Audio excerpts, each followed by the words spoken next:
Complete नहीं हो पाया, इसलिए फिर से। तो Raju wrote a letter and posted them, मतलब यहाँ ही हटा देंगे बाबू, ठीक है।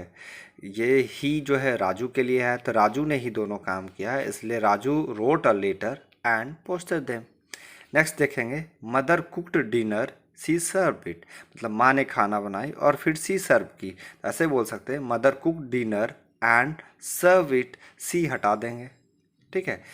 The teacher taught the lesson and asks us to do exercise, फिर यहाँ भी ही हटा देंगे, ठीक है। अब ज़रूरी नहीं है कि अगर हम ऐसा कर रहे हैं तो आप भी ऐसा करें, ही सब में हटा दें। कहीं कैसे जब सेम पर्सन की बात हो, जैसे बोलते हैं हम आपको पढ़ा रहे हैं और आपको होमवर्क दिए, तो दोनों काम मेरे द्वारा ही किया गया, तो वहाँ पे एक जगह सब्जेक्ट को हटा सकते हैं, ठीक है।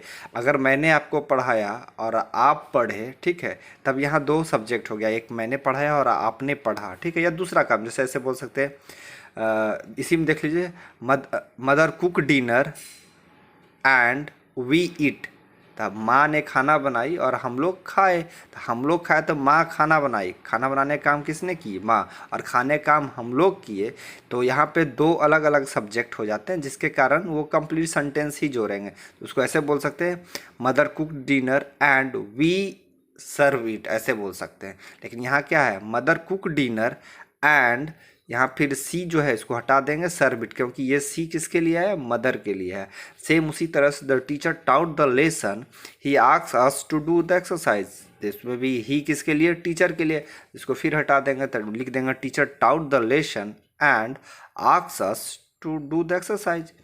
Ranjan saw a puppy in a street, brought he brought it at home, तो कौन, रंजन ने ही लाया, तो यहाँ पे भी ही हटा के फिर एंड दे देंगे। अब देखिए, the boys were playing they were making a noise, the boys were, तो बॉयज के लिए दे आया, तो अगेन वही करेंगे, the boys were playing and they were making a noise.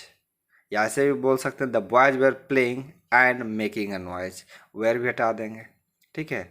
अगला, the king gave me a land the queen gave me jewel. अब देखिए यहाँ पे दो अलग अलग सेंटेंस है। अभी तक जितने भी सेंटेंस देखें दोनों एक दूसरे से रिलेटेड थे। यहाँ देखिए, बॉयज आर प्लेइंग, लड़के खेल रहे थे और वो हल्ला भी कर रहे थे, ठीक है।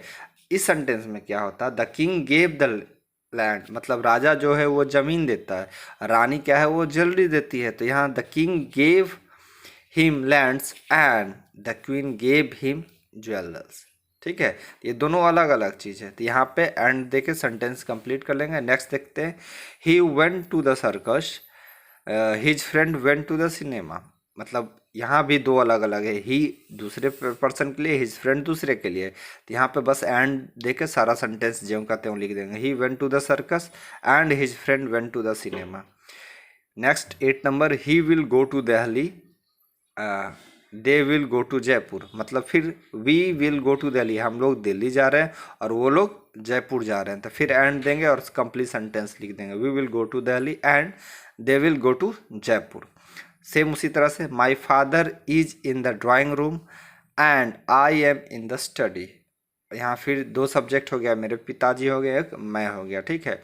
तो यहाँ पे भी एंड देख के बाकी सारा सेंटेंस ज्यों का त्यों लिख देंगे, ठीक है। इसको आप लोग बनाकर मुझे भेज दीजिएगा। और कल एक होमवर्क दिया था मैंने, ये right your spend in summer vacation in a village, ठीक है।